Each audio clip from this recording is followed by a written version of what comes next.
രാവിലെ തന്നെ കണ്ണുറന്ന് ഞാൻ കണ്ട കണി ഏതായാലും സൂപ്പർ. ഹോട്ടൽ റൂമിൽ മെഹറിന്റെ കൂടെ ഉള്ളതാര് ഇതായിരിക്കും ഞങ്ങളുടെ കുടുംബശ്രീ താത്താർ ഇന്നത്തെ ചർച്ചയ്ക്കുള്ള പ്രധാന വിഷയം. എന്റെ സഹോദരനായോണ്ട് പറയണതല്ല, ഒരു ഗുണ്ടലും ബിരിയാണി മൂന്നിട്ടും വിശക്കണു പറഞ്ഞിട്ടുണ്ടായിരുന്ന പാൽപ്പൊടി പഞ്ചാര എടുക്കും തിന്നിർത്തണം. ഒരു നേരത്തെ ആഹാരം ഇവന് നീ കൊടുക്കണമെന്ന് എന്നോട് പറഞ്ഞപ്പോ ഇത്രയും പ്രതീക്ഷിച്ചില്ല. ചെക്കന് ചെറിയ വിശപ്പിന്റെ ഉണ്ടെങ്കിൽ ലോനായിട്ടുള്ള വീഡിയോസ് ഒക്കെ മില്യൻസ് ആയതുകൊണ്ട് തന്നെ ലോൺ എടുത്തിട്ടാണെങ്കിൽ ഞാനാണ് തിരിപ്പോയി. വീഡിയോ പിടുത്തൊക്കെ കഴിഞ്ഞ് നമ്മൾ ഇന്നത്തെ പരിപാടിക്കുള്ള ഡ്രസ്സ് അയൺ ചെയ്തു. അല്ലാണ്ട് ഡ്രസ്സ് നമ്മൾ അയൺ ചെയ്യില്ലല്ലോ.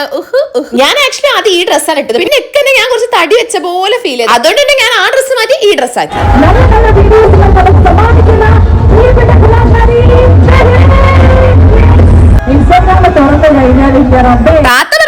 നല്ല പൊലിവായി. ബിൻസ് ചേച്ചിന്റെ ഒരു ഇന്റർവ്യൂ എടുക്കുന്നത് പണ്ടേ എന്റെ ആഗ്രഹം. ഇന്റർവ്യൂ എടുക്കാൻ പറ്റിയില്ലെങ്കിൽ എന്താ, ഒരുമിച്ച് ഇനോഗ്രേഷൻ ചെയ്യാൻ പറ്റിയല്ലോ. ഫുൾ പാട്ട് ഓളത്തിന്റെ ഇടയ്ക്കും എന്റെ കണ്ടുപോയത് നേരെ അങ്ങോട്ടാ. പൂതല ചെക്കനില്ലല്ലോ എന്താ ആ മക്കൾക്ക് എന്ന് ഗിഫ്റ്റ് ഇട്ടത്. എന്ത് പരിപാടിക്ക് പോയാലും ഓറഞ്ച് ജ്യൂസ് അതും വിത്തൗട്ട് നിർബന്ധം അറിയാലോ. അങ്ങനെ ജ്യൂസ് കുടിച്ച് നേരെ നമ്മൾ റൂമിൽ പോയപ്പോ ഓക്കെടാ ബൈഡാ.